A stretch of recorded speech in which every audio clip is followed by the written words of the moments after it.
Hi guys, it's Sheena from Teton Raptor Center and I'm here to give you all this week's patient update. So let's go ahead and get started. First up this week is Golden Eagle 313, and this bird comes from Hamer, Idaho. This is the bird that came in with a ruptured crop. Remember, that is sort of the second stomach of the bird, so I've got a zoomed in look of it here for you. It's actually healing really nicely. You can see that pink skin is no longer bruised, and the bird is doing really well. He is slowly going to be done with some of his pain medication soon. He's moved off of supplemental oxygen and into a bigger space in the ICU. So far so good. These type of injuries are very delicate though, and they do take some time to heal. So he probably won't be ready to move out of the ICU for at least another week, I would guess. Next up is Golden Eagle 39, and this Golden Eagle came from Green River, Wyoming, not to be confused with the one before.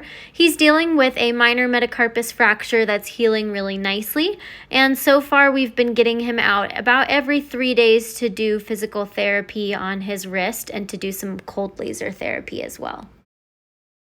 Next up is Red-Tailed Hawk 226. This bird comes from Lander, Wyoming, and I'm excited to announce that he is going to be getting released next week. Here he is flying beautifully in the flight barn. His flights are now really strong and solid, and he's hunting successfully at every opportunity we've given him, and so that tells us he's ready to go back to the wild.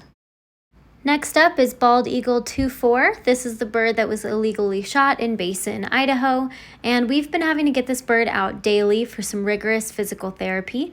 First, we anesthetize the bird, and then that allows us to really get some deep stretches in.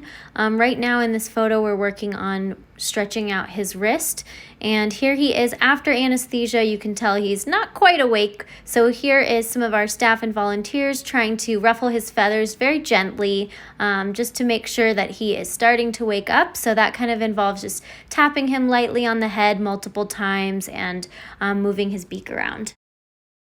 Last but not least is Great Horned Owl 16 from Osgood, Idaho. This is the bird that was found after he had been hit by a car and suffered severe head and eye trauma to the right eye. He is doing fantastic. He is live prey testing successfully at every opportunity, and he's flying beautifully.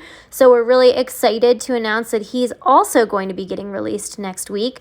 You can see in this close-up picture here that his right eye is not ever going to be quite the same as his left eye. There's some scar tissue in there. However, even though his vision is limited, because he's hunting and flying perfectly, we have deemed him a perfect candidate to go back to the wild. All right, that's all we've got for this week. Thank you guys so much for tuning in, and I hope you enjoyed learning more about our birds. If you'd like to do your part to help keep wild birds wild, you can check out our website at tetonraptorcenter.org and make a donation. Bye!